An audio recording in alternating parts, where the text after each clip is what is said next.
ગામના એક ખૂણામાં નાનું મકાન હતું. ત્યાં રહેતી હતી કાંતાબા અને તેનો એકમાત્ર પુત્ર મહેશ. પતિના અવસાન પછી ઘર ચલાવવાનો આખો ભાર માત્ર કાંતાબા પર જ હતો. સિલાઈ મશીન એનું જીવન હતું.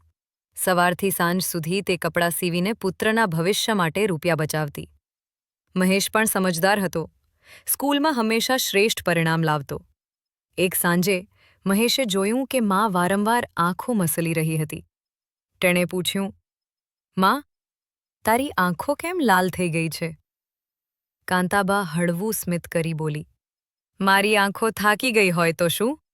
તારી આંખોમાં સપનાઓ છે ને, એ પૂરા થાય એ જ મારી સાચી દ્રષ્ટિ છે." આ શબ્દો મહેશના હૃદયમાં ઊંડા ઉતરી ગયા. એણે મનમાં નક્કી કર્યું કે કદી માને દુઃખ નહીં આપે. સમય વીત્યો. મહેશ ભણવા શહેર ગયો. રજાઓમાં પાછો આવ્યો ત્યારે જોયું કે કાંતાબાની આંખો હવે ધૂંધળી થવા લાગી હતી. સોયમાં દોરો નાખતા એને વારંવાર પ્રયત્ન કરવો પડતો. "માં, તારે દેખાય છે કે નહીં?" મહેશે ચિંતાથી પૂછ્યું.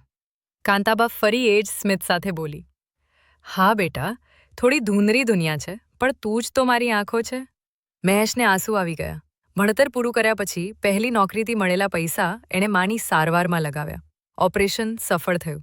જ્યારે કાંતાબાએ પહેલીવાર સ્પષ્ટ નજરે પોતાના પુત્રને જોયો ત્યારે એની આંખોમાં ખુશીના આંસુ ઝળહળતા હતા. એણે મહેશને ભેળવીને કહ્યું, "બેટા, જીવનમાં ઘણું જોયું છે, પણ તારો ચહેરો જ મારું સૌથી મોટું દર્શન છે."